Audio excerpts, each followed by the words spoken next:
Alrighty, y'all. Welcome back to the Complete Husband's Handbook podcast. My name is Daniel, and today we're going to be looking at an excerpt from Sun Tzu's The Art of War. If you've never read this book, I highly suggest you do. There's a little something in it for everybody. The passage reads, "There are roads which must not be followed, armies which must not be attacked, towns which must not be besieged, positions which must not be contested, commands of the sovereign which must not be obeyed." Now think about that. From a military standpoint, there are roads that must not be followed. You got on there, you could be attacked. It could be a trap.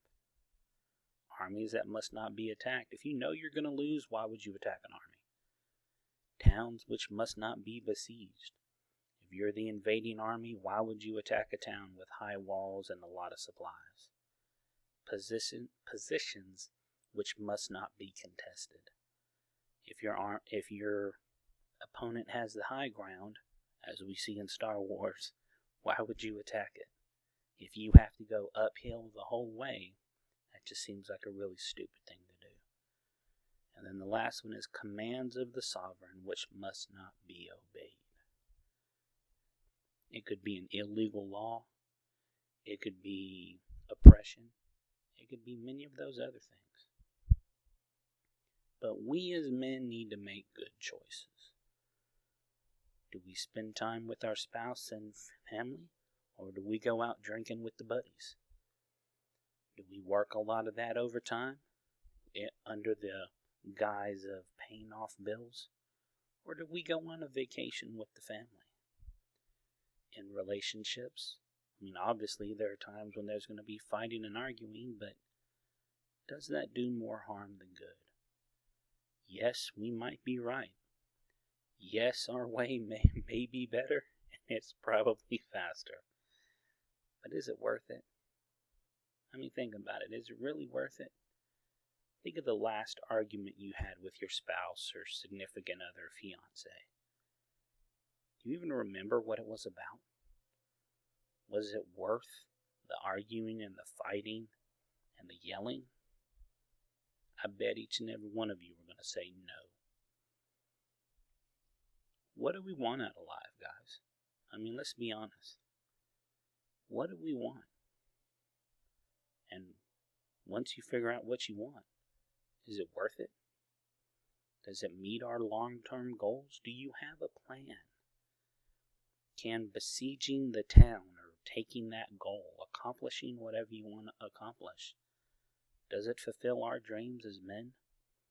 Does it fulfill your dreams as a husband? Does it fulfill your family's dream?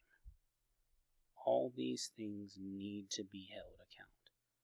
And if they don't, well, I hate to say it, but you're going to come up empty. We men are warriors. Let's be honest here. We're made to fight. Mentally, spiritually, physically, emotionally, we're made for battle. It's our divine nature. The Lord didn't want little punks. He wanted soldiers. He wanted warriors. That's why when you read in the scriptures, they talking about armor. They talk about heavy-duty jobs, fishing, herding. These are things that men do. We herd sheep or cattle. We farm land. We're made to fight, whether against the elements or against other humans. But what are our principles? What are we fighting for? That's the real question. Have our principles changed? Have we gotten older? Have they matured? Have they become refined? Or have they just drastically changed entirely? And here's the question nobody asks, but I'm gonna.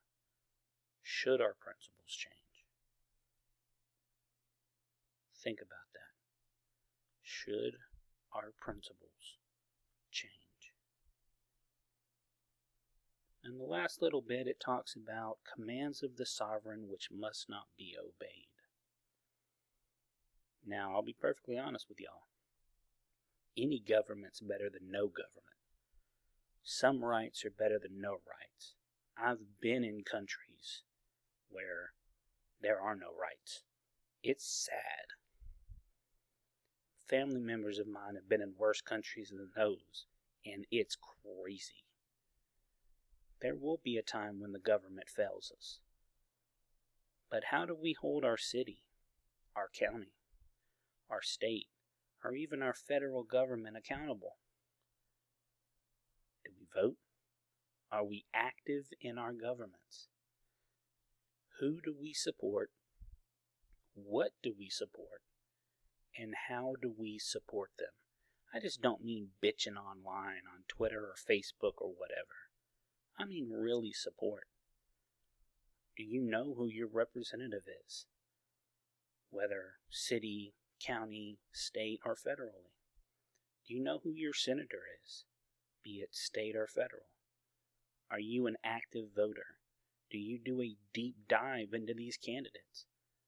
Or do you just mark the plain party and go? All of these things must be taken into account, especially now, when with war on the horizon, hell, war hasn't stopped in Africa. China's about to start some crap.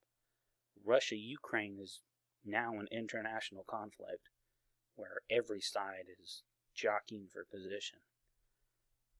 But we need to know what to do. We need to be honest with ourselves. Figure out what our priorities are, how we're spending our time, and how are we building up our family, and figure out what our principles are. Well, fellas, with that in mind, I want to give y'all something to think about this week. And that is, really, what are your principles? Where's your line in the sand? What are the roads you will not follow? What are the armies you will not attack? Or what are the ones you will? Where is the line you will not cross? Think about that, and I'll see y'all in the next one.